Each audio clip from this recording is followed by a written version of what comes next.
ألم نجعل الأرض مهادا والجبال أوتادا وخلقناكم أزواجا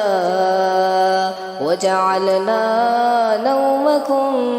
سباتا وجعلنا الليل لباسا وجعلنا النهار معاشا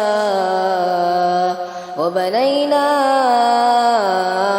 فوقكم سبعا شدادا وجعلنا سراجا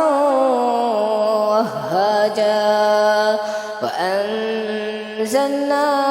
من المعصرات ماء ثجاجا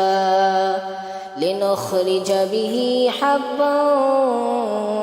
ونباتا